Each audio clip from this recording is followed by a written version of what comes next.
नमस्कार साथियों, मेरा नाम है आर के सिंह। संस्कृति आईएएस के यूट्यूब चैनल पर आप सभी का स्वागत है।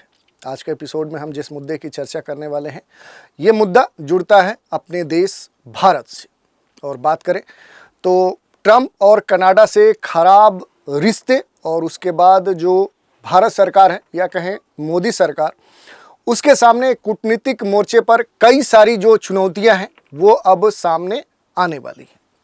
और चूंकि नया वर्ष स्टार्ट होने वाला है, इस कारण से ये जो मुद्दा है अब चर्चा का विषय बना हुआ है, क्योंकि वर्ष 2025 भारत के लिए कई ऐसी चुनौतियां लेकर आने वाला है जिन्हें हल करना भारत या भारत सरकार या मोदी गवर्नमेंट के लिए आसान नहीं होने वाला है। और इस वर्ष देखें तो जो भारत है वो क्वाड के नेताओं का जो शिखर सम्मेलन है और संभावित जो भारत यूरोपीय यूनियन शिखर सम्मेलन है उसकी मेज़बानी करेगा। वहीं जो प्रधानमंत्री नरेंद्र मोदी हैं वो एससीओ शिखर सम्मेलन में चीन की यात्रा कर सकते हैं। साथ ही देखें तो माना यह भी जा रहा है कि रूसी जो राष्ट्रपति हैं व्लादिमीर पुतिन वो भारत आ सकते हैं। पिछले वर्ष यानी 2024 की तरह इस वर्ष भी भारत कई मोर्चों पर एक साथ लड़ रहा है, लेकिन इस बार कई सारी जो चुनौतियां हैं उनमें कुछ चुनौतियां हैं जिनका नेचर पूरी तरह से अलग है। ऐसे 6 चुनौतियां हैं, 6 ऐसे चैलेंजेस भारत के सामने हैं और ख़ास तौर पे ये जो चुनौतियां हैं ये कूटनीतिक स्तर की हैं। और इस कारण से ये कहा जा रहा है कि 2025 में ऐसे जो चुनौतियां हैं इनसे सामना करेगा कैसे भारत, क्या भारत की रणनीति होगी, क्या पॉलिसी होगी, इसकी चर्चा खास तौर पे हो रही है। क्योंकि कहीं ना कहीं ये जो चुनौतियां हैं इनका सामना अगर भारत करता है तो ये भारत की दशा दिशा दोनों निर्धारित करेंगी। तो इन्हीं की चर्चा करेंगे कि आखिर क्या है मोदी के सामने 2025 की 6 बड़ी चुनौतियां। ये हमारे चर्चा का विषय है और इससे जुड़े हुए जितने भी पहलू हैं, जितने भी चुनौतियां हैं, उन पर डिटेल से हम बात करने वाले हैं। चलिए, चर्चा में आगे बढ़ने से पहले आप सभी के लिए एक महत्वपूर्ण सूचना है। संस्कृति आईएएस की मुखर्जी नगर की सभी जो ऑफलाइन क्लासेस हैं ये शुरू हो गई हैं। ये जो कक्षाएं हैं सभी सुरक्षा मानकों और सुविधाओं से युक्त हैं, तो अब आपको परेशान होने की ज़रूरत नहीं है। ध्यान ये भी देना है कि संस्कृति आईएएस की जितनी भी ऑफलाइन क्लासेस हैं वो दिल्ली सेंटर के यानी दिल्ली शहर में केवल मुखर्जी नगर सेंटर पे ही संचालित हो रही हैं, किसी अन्य प्लेस पे संचालित नहीं हो रही हैं। इसके अलावा भी एक महत्वपूर्ण सूचना है और ये सूचना है संस्कृति आईएएस 9 वर्ष के उपलक्ष्य में एक बड़ा डिस्काउंट ऑफर संचालित कर रहा था और इस डिस्काउंट का आज लास्ट दिन है, यानी 2 जनवरी 2025 तक ये डिस्काउंट वैलिड है। जिसके तहत देखें तो ऑनलाइन कोर्स पर अप टू 75% का आपको डिस्काउंट संस्कृति आईएएस दे रहा है। जिन कोर्स पर ये डिस्काउंट आपको मिल सकता है वो कोर्स है यूपीएससी फाउंडेशन कोर्स, जिसमें शामिल है लाइव बैच जो कि जीएस के लिए होगा और ये आपको मिल रहा है केवल 55,000 में।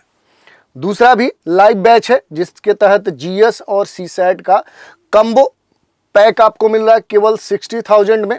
और तीसरा है वीडियो रिकॉर्डिंग बीओडी जो जीएस का प्रोग्राम है, ये आपको केवल 50,000 में दिया जा रहा है।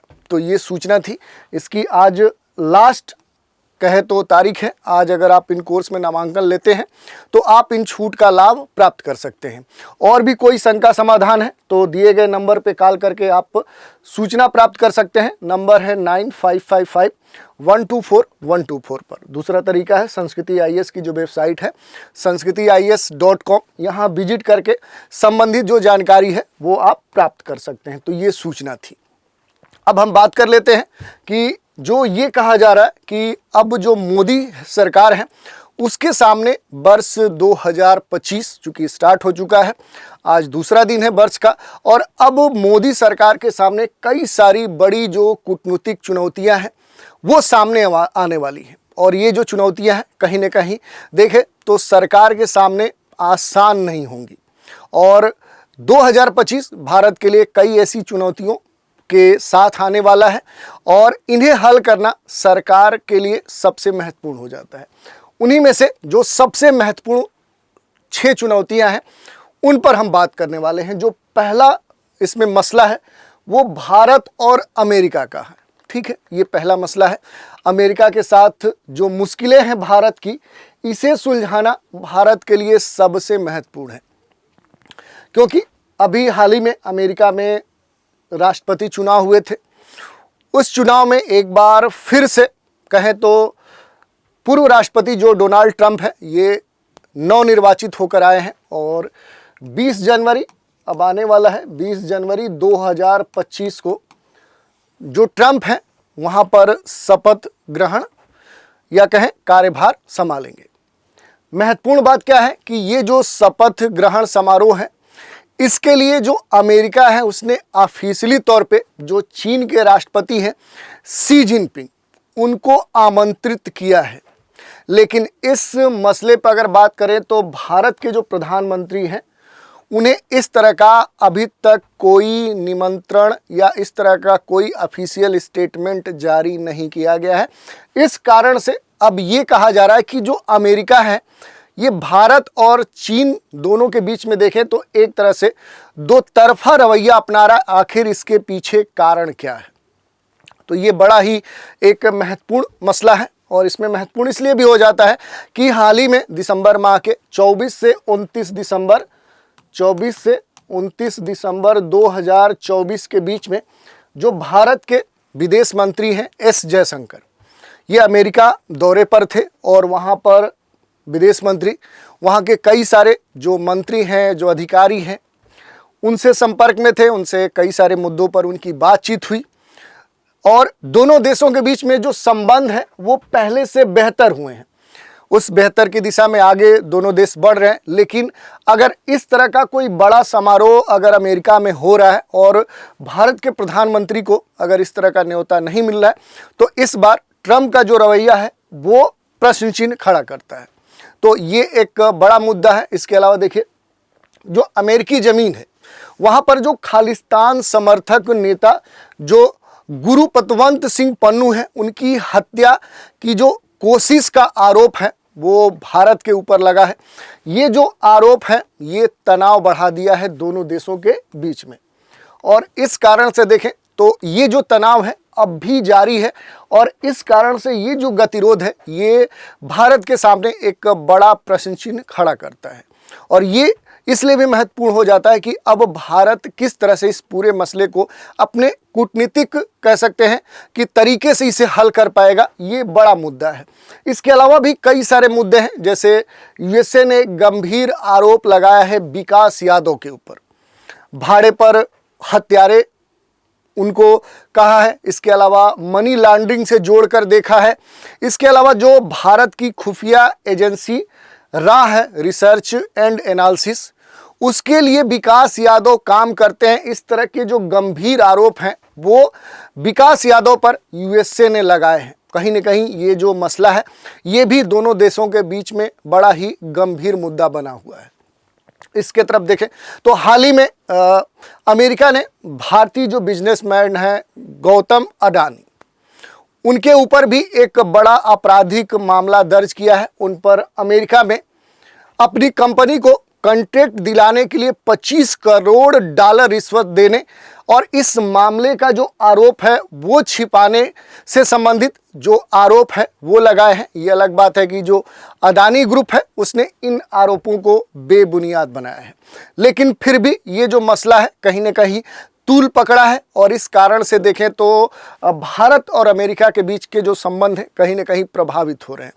इसके अलावा अगर हाल की बात करें तो जो H1B जो वीज़ा है ये भी एक बड़ा ही महत्वपूर्ण मुद्दा बन चुका है और इस वीज़ा को लेकर भारत के सामने कई सारी जो चुनौतियां हैं वो उठ खड़ी हुई हैं, क्योंकि हाल के वर्षों में देखें तो बड़ी संख्या में जो छात्र हैं, अलग अलग जो पेशेवर हैं, व्यवसायी हैं, जो पर्यटन क्षेत्र से जुड़े हुए लोग हैं, वो बड़ी संख्या में अमेरिका जाते हैं और कहीं न कहीं ये जो वीज़ा है ये ख़ास तौर पे उनके लिए होता है जो अप्रवासी तौर पे कहें तो अमेरिका में वो जाकर रहते हैं, तो उनके लिए वीज़ा जारी किया जाता है। और एक आंकड़ा है, उस आंकड़े के अनुसार देखें तो लगभग 72% जो वीज़ा है वो H1B जो वीज़ा है ये लगभग कह सकते हैं कि 72% जो वीज़ा है ये केवल इंडियन को दिया जाता है। तो इस कारण से अगर इस वीज़े में जो अब अस्थायी तौर पे परिवर्तन किए जाने वाले हैं उसका जो बड़ा प्रभाव होगा वो कहीं ना कहीं भारत के ऊपर पड़ने वाला है, भारतीय छात्रों के ऊपर पड़ने वाला है, भारतीय जो पेशेवर हैं उनके ऊपर पड़ने वाला है। और इस कारण से दोनों देशों के बीच में जो संबंध है कहीं ना कहीं प्रभावित होंगे।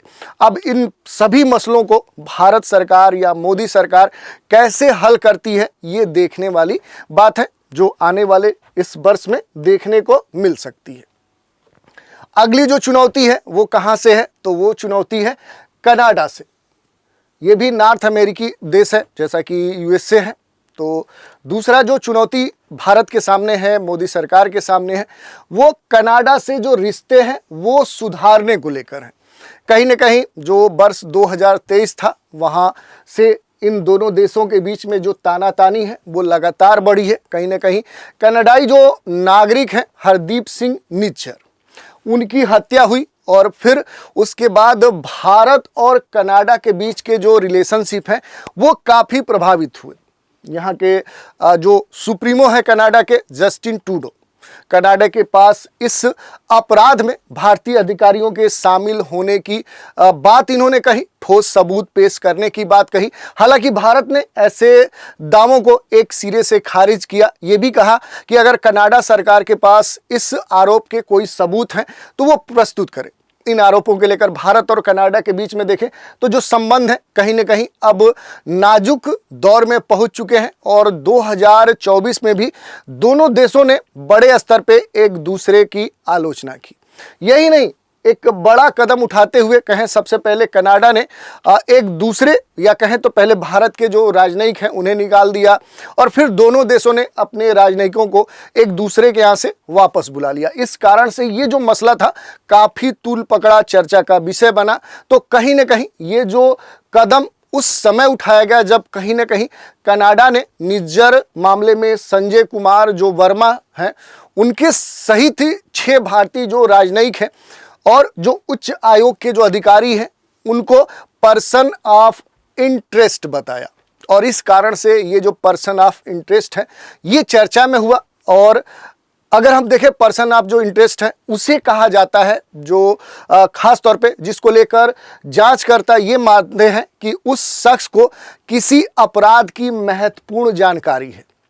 तो इस कारण से देखें तो ये जो कनाडा का आरोप भारत के ऊपर था ये बड़ा ही संगीन था। इतना ही नहीं, कनाडा के जो विदेश उपमंत्री जो डेविस मॉरिसन हैं उन्होंने तो ये तक कह दिया कि जो कनाडाई नागरिक हैं उनको धमकी देने या हत्या करने की जो मंजूरी है वो भारत के जो होम मिनिस्टर जो गृह मंत्री अमित शाह हैं उन्होंने दी थी। हालांकि भारतीय विदेश जो मंत्रालय है उन्होंने इस आरोप को पूरी तरह से निराधार बताया था। लेकिन अब दोनों देशों के सामने अब एक महत्वपूर्ण मसला ये है कि इन सभी मुद्दों को ये कैसे हल करते हैं। तो ये एक दूसरी चुनौती है। तीसरी जो चुनौती है वो भारत के सामने जो है वो चीन के साथ है। कहीं ना कहीं जो दोनों देशों के बीच में जो एक विश्वास है उसकी कमी देखने को मिली है। ये अलग बात है कि हाल के दिनों में दोनों देशों ने बड़े स्तर पे कूटनीतिक प्रयास किए हैं। चीन के साथ जो विश्वास की कमी है उसे दूर करने का प्रयास किया है। ये अलग बात है कि दोनों देशों के बीच में देखें तो जो वास्तविक नियंत्रण रेखा है, जो लाइन ऑफ एक्चुअल कंट्रोल है, वो सीमा है जो कहीं ना कहीं भारत और चीन को अलग करती है। लगभग 3000 किलोमीटर इसकी लंबाई है और दोनों देशों के बीच में अब तक पूरी तरह से देखें तो इसका सीमांकन नहीं हुआ है, क्योंकि कई ऐसे इलाके हैं जिनको लेकर दोनों राष्ट्रों के बीच में अभी तक तानातानी देखने को मिली है। इनमें जो महत्वपूर्ण क्षेत्र हैं जैसे अरुणाचल प्रदेश और सिक्किम के जो क्षेत्र हैं, उत्तराखंड और हिमाचल प्रदेश के जो क्षेत्र हैं, लद्दाख के जो क्षेत्र हैं, ये प्रमुख क्षेत्र हैं। तीनों ही क्षेत्रों में देखें तो भारत और चीन दोनों के बीच में एक तरह से डिस्प्यूट देखने को मिला है। लेकिन हाल ही में आप इसी 2024 के अक्टूबर माह में, अक्टूबर 2024 में देखें तो पूर्वी जो लद्दाख है, वास्तविक जो नियंत्रण रेखा है, उस पर खास तौर पे दोनों देशों ने मिलकर एक समझौता किया है, जिसमें भारत और चीन ने आने वाले दिनों में देखें तो गतिरोध को एक दूसरे से जो उत्पन्न था उसे कम करने के संकेत दिए हैं।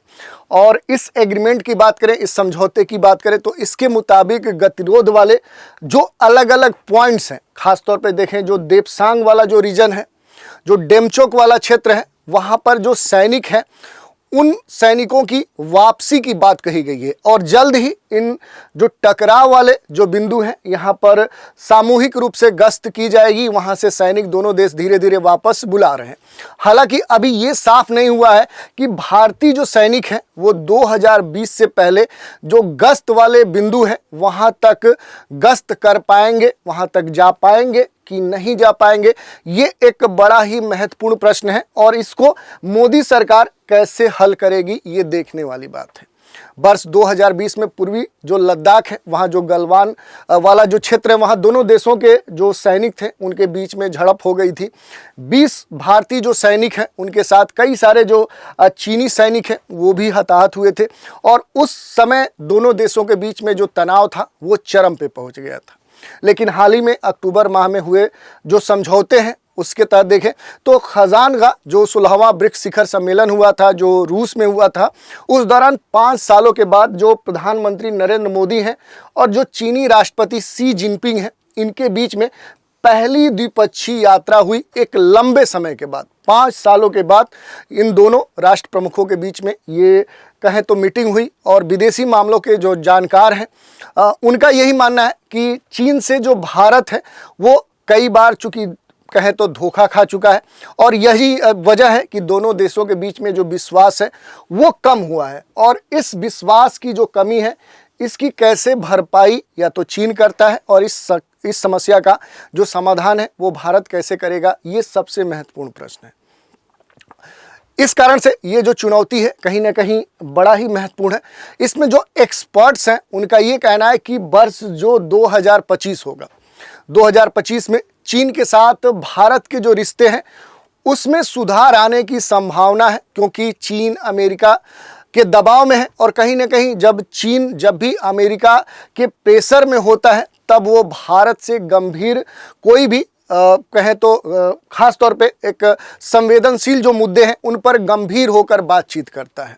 और ऐसे में चीन नहीं चाहता है कि उसके जो संबंध हैं कहीं ना कहीं अपने पड़ोसी देश भारत से खराब हो।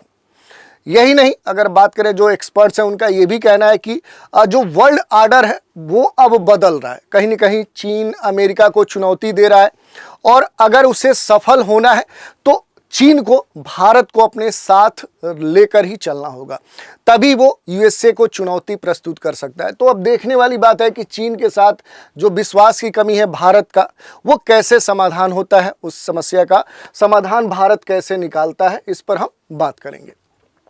अगला देखिए जो चुनौती है वो रूस के साथ है। रूस के साथ जो संतुलन है उसको लेकर खास तौर पे कंसर्न देखने को मिल रहा है। जो अपने देश के पीएम हैं नरेंद्र मोदी, उन्होंने तीसरी बार जब पुनर्निर्वाचित हुए, तीसरी बार जब अपना पद संभाले, तो सबसे पहली बार जो इनकी द्विपक्षीय यात्रा हुई वो कहाँ की हुई थी, तो वो पहली जो द्विपक्षीय यात्रा हुई वो रूस की हुई। और जिस वक्त पीएम का रूस का दौरा हुआ उस वक्त देखें तो जो पश्चिम के देश हैं उनके सैन्य गठबंधन जो नाटो है, जो नेटो जिसे हम बोलते हैं, नेटो बैठक की तैयारी चल रही थी और बैठक में जो यूक्रेन है उसके सहयोग के लिए जो भी नेटो सदस्य हैं वो खास तौर पे उनकी बात चल रही थी। पीएम मोदी की जो यात्रा है और इस यात्रा और रूस और भारत के जो संबंध है उसको लेकर जो पश्चिम के देश हैं उनमें बहस आज भी जारी है। यहाँ तक कि अमेरिकी विदेश मंत्रालय ने इस यात्रा को लेकर चिंता भी जाहिर की थी कि भारतीय प्रधानमंत्री इस कहे संवेदनशील समय में रूस की यात्रा कर रहे हैं, आखिर इसका मतलब क्या है। इसके बाद अगर हम बात करें तो दोनों नेताओं की जो मुलाकात हुई थी, भारतीय प्रधानमंत्री नरेंद्र मोदी और रूसी राष्ट्रपति व्लादिमीर पुतिन, दोनों नेताओं की यहाँ के ब्रिक्स के 16वें शिखर सम्मेलन में खास तौर पे बड़े स्तर पे बात हुई, जिसके बाद डोनाल्ड ट्रंप ने ब्रिक्स जो सदस्य राष्ट्र हैं उनको डॉलर के विकल्प के बारे में जो तलाश है उस पर खास तौर पे चेतावनी भी जारी कर दी। और कहीं ना कहीं ये जो डॉलर के विकल्प की बात थी वो रूसी राष्ट्रपति व्लादिमीर पुतिन ने कही थी, और कहीं ना कहीं इसका जो सीधा संबंध है वो भारत से जोड़कर देखा जा रहा था, क्योंकि भारत के जो संबंध हैं वो रूस के साथ काफ़ी निकटता वाले हैं। यहाँ तक कि ट्रंप ने कहा कि डॉलर का विकल्प तलाशने की कोशिश कर रहे हैं। जो ब्रिक्स के सदस्य राष्ट्र हैं उनके ऊपर अमेरिका अब 100% टैरिफ लगाएगा। फरवरी 2022 की बात करें तो 2022 के शुरू में ही रूस यूक्रेन जो युद्ध शुरू हुआ उसके बाद से रूसी राष्ट्रपति व्लादिमीर जो पुतिन है ज़्यादातर पश्चिम देशों के निशाने पर है, और कहीं न कहीं रूस जो है वो इस समय इन देशों के कड़े आर्थिक प्रतिबंधों का सामना कर रहा है। इसके बावजूद भी देखें तो भारत रूस से बड़े स्तर पे जो ऑयल है, जो तेल है, उसको आयात कर रहा है, और साल 2024 में दोनों देशों का जो व्यापार है वो बड़े स्तर पे देखें तो 66 अरब डॉलर पहुंच चुका है। तो इसी से हम समझ सकते हैं कि दोनों देशों के बीच में जो एक संबंध है वो एक चरम पे है। और ऐसे में वर्ष 2025 में भारत के सामने जो बड़ी चुनौतियां हैं उसमें सबसे महत्वपूर्ण है कि भारत किस प्रकार से अमेरिका और रूस को एक साथ लेकर चल सके, यानी दोनों को लेकर एक जो बैलेंस बनाने की बात है, जो संतुलन बनाने की बात है, वो भारत के लिए महत्वपूर्ण है। क्योंकि अगर देखें तो भारत के लिए जितना महत्वपूर्ण रूस है उतना ही महत्वपूर्ण अमेरिका है। तो ये जो संतुलन की बात है ये सबसे महत्वपूर्ण है। और ख़ास तौर पे देखें तो जो रूस है वो भारत के लिए एक विश्वसनीय साझेदार है। दूसरी तरफ जो अमेरिका है ये भारत की तुलना में पाकिस्तान को तवज्जो देता रहा है। इस कारण से देखें तो वो भी क्या है कि भारत के लिए महत्वपूर्ण हो जाता है। भारत चीन पाकिस्तान की जो दोस्ती है वो एक तरह से देखें तो अलग अलग स्थितियों में देखने को मिली है, और ऐसे में जो भारत है वो रूस से दूर होकर खास तौर पे देखें तो कोई जोखिम उठाना नहीं चाहता है। ठीक वैसे ही जो भारत है वो अमेरिका से भी अपनी दूरी नहीं बनाना चाहता। इस कारण से जो रूस के साथ संतुलन है, अमेरिका के साथ जो संतुलन है, ये भारत के लिए बड़ा ही महत्वपूर्ण है। तो ये एक बड़ी ही महत्वपूर्ण चुनौती है। इसके अलावा देखें तो एक बड़ा संकट देखने को मिल रहा है, ये बांग्लादेश से भारत को मिल रहा है। खास तौर पे देखें तो वर्ष 2024 था ये बांग्लादेश के लिए काफ़ी उथल पुथल वाला रहा है।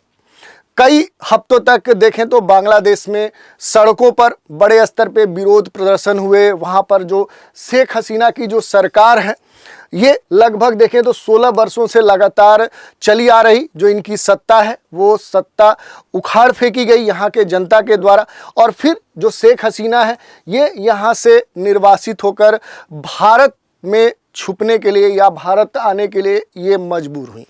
फिलहाल जो बांग्लादेश है वहाँ पर अंतरिम सरकार का गठन हुआ है, उसकी जो कमान है मोहम्मद यूनुस के हाथों में है, और सत्ता बदलने के बाद देखें तो भारत के साथ जो बांग्लादेश के रिश्ते हैं ये लगातार बदल रहे हैं। ये भारत के लिए बड़ा ही चिंताजनक विषय है। भारत और बांग्लादेश के बीच में जो वर्तमान स्थितियां हैं वो एक चरम सीमा पे पहुंच चुकी हैं, और कहीं ना कहीं ये जो स्थिति है ये भारत के लिए एक बड़ी चुनौती के रूप में उभर चुकी है। स्थिति ये है कि भारत के जो विदेश मंत्रालय हैं उसके मुताबिक देखें तो 8 दिसंबर तक हिंदुओं और अन्य जो अल्पसंख्यक हैं उनके खिलाफ बांग्लादेश में 2200 से भी अधिक हिंसक घटनाएं यहाँ पर हो चुकी है, जिनमें बड़ी संख्या में जो हिंदू हैं उनका कत्ल हुआ है। दिल्ली के जवाहरलाल नेहरू यूनिवर्सिटी के सेंटर फॉर साउथ जो स्टडीज़ है, एशियन स्टडीज, उसके प्रोफेसर हैं संजय भारद्वाज। उनका मानना है कि सत्ता परिवर्तन के बाद बांग्लादेश में जो जमात है और जो एंटी अवामी लीग है और उसका जो समर्थन करने वाली जो वहाँ पर शक्तियाँ हैं, जो पार्टियां हैं, जो लोग हैं, वो कहीं ना कहीं मजबूत हुए हैं, और ये जो हैं ये भारत का साथ पसंद नहीं करते। भारद्वाज का ये भी कहना है कि ऐसे में जो बांग्लादेश है, जो हमारा एक पड़ोसी देश है, इसका पाकिस्तान के करीब जाना भी भारत के लिए एक बड़ी चिंताजनक बात है।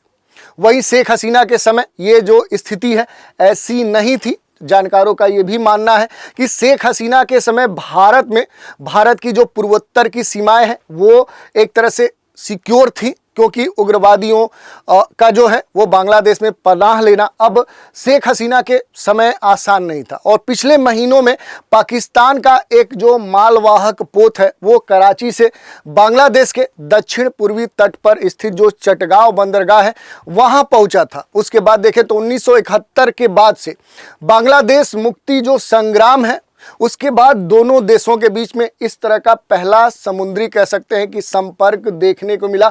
इस कारण से भारत के लिए ये चिंताजनक बात है कि अब बांग्लादेश और पाकिस्तान के बीच में जो संबंध है वो पहले से अधिक मजबूत हो रहे हैं। और पहले दोनों देशों के बीच में देखें तो समुद्री जो व्यापारिक संबंध था वो सिंगापुर के कोलंबो के जरिए होता था, लेकिन अब परिस्थितियां बदल गई हैं। इससे पाकिस्तान के साथ जो बांग्लादेश की करीबी है वो कहीं ना कहीं भारत के लिए चिंताजनक स्थिति उत्पन्न कर रही है। इस कारण से देखें तो ये जो स्थिति है अब भारत के लिए बड़ा ही कठिन दौर उत्पन्न करने वाली है। तो इस चुनौती को कैसे समाधान इसका करता है भारत, ये सबसे महत्वपूर्ण बात है। इसके अलावा देखिए मध्य पूर्व में जो तनाव देखने को मिल रहा है ये भी एक बड़ा मुद्दा है भारत के लिए। कहीं ना कहीं इजराइल अभी तक अपने इस इतिहास के सबसे बुरे हमले से नहीं उबर पाया है। वहीं दूसरी तरफ जो गाजा है वहाँ पर विनाशकारी जो बमबारी है वो हो रही है, उसके चपेट में है। इजराइल फिलिस्तीन जो संघर्ष है जो कई सालों से लगभग देखें तो गायब था, वहीं एकाएक हमारे सामने देखें तो अब ये मसला सामने खड़ा हो गया है और वर्ष 2025 में भी इसके खत्म होने की उम्मीद कम ही दिख रही है। हालांकि जो अमेरिकी नवनिर्वाचित राष्ट्रपति डोनाल्ड ट्रंप हैं उन्होंने अपने चुनावी अभियान में ये कहा था कि अगर वो सत्ता में आते हैं तो इस युद्ध को रुकवा देंगे। यही नहीं, इस युद्ध में देखें तो अब तक बड़ी संख्या में जो फिलिस्तीनी हैं उनकी मौत हो चुकी है। लगभग 20 लाख जो लोग हैं वो गाजा छोड़कर दूसरी जगहों पर जा चुके हैं। दूसरी तरफ देखें तो संघर्ष के पहले दिन से ही 7 अक्टूबर 2023 का जो वर्ष था तभी से देखें तो अब तक 1200 से भी ज़्यादा कहें तो एक संख्या बड़ी है, 1200 से भी ज़्यादा जो इजरायली सैनिक है जो नागरिक हैं वो मारे गए। तब से लेकर देखें तो बड़ी संख्या में जो सैनिक हैं जो नागरिक हैं वो अपनी जान गंवा चुके हैं। ईरान समेत देखें तो मध्य पूर्व के कई सारे जो देश हैं वो कहीं ना कहीं इस युद्ध में अब शामिल हो चुके हैं और इस युद्ध को रोकने के अमेरिकी जो प्रयास हैं वो 2024 में सफल नहीं हो पाए थे। इस कारण से ये बड़ा ही गंभीर मुद्दा है। कहीं ना कहीं देखें तो विदेशी मामलों के जो एक्सपर्ट्स हैं उन्होंने ये कहा कि मध्य पूर्व में अगर अस्थिरता बढ़ती है तो भारत के लिए वर्ष 2025 में जो स्थितियां हैं वो सामान्य नहीं रहेंगी बल्कि मुश्किलें बढ़ सकती हैं। इजराइल बार बार कह रहा है कि वो ईरान के न्यूक्लियर संयंत्रों पर हमला कर सकता है। अगर ऐसा होता है तो भारत की जो तेल सप्लाई है वो बुरी तरह से प्रभावित होगी और इसका असर जो होगा वो सीधे आम जनता के ऊपर होगा। कहीं ना कहीं देखें तो भारत के जो संबंध है वो इजराइल के साथ काफ़ी अहम है। यही नहीं, इस बीच में जो ईरान एक तरह से कूद पड़ा है तो ईरान के साथ भी कई सारे बड़े जो प्रोजेक्ट्स हैं उन पर भारत काम कर रहा है। तो इस कारण से अगर इस तरह की जो मध्य पूर्व में तनाव है उसका कहीं ना कहीं भारत के ऊपर बड़ा प्रभाव देखने को मिल सकता है। तो ये कुछ महत्वपूर्ण कह सकते हैं चुनौतियाँ हैं जो भारत सरकार के सामने है या कहें मोदी सरकार के सामने है।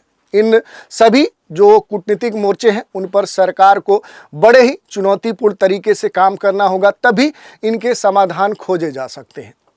तो इन पर हमने डिटेल से चर्चा की कि कौन कौन से महत्वपूर्ण चुनौतियां हैं जो मोदी सरकार के सामने 2025 में सामने आने वाली हैं। इन चुनौतियों पर इनके विभिन्न जो पहलू हैं उन पर भी हमने बात की। तो आज के एपिसोड में इतना ही। अगले एपिसोड में एक नए विषय के साथ फिर मिलेंगे। तो आप सभी हमारे साथ बने रहें, इसके लिए धन्यवाद।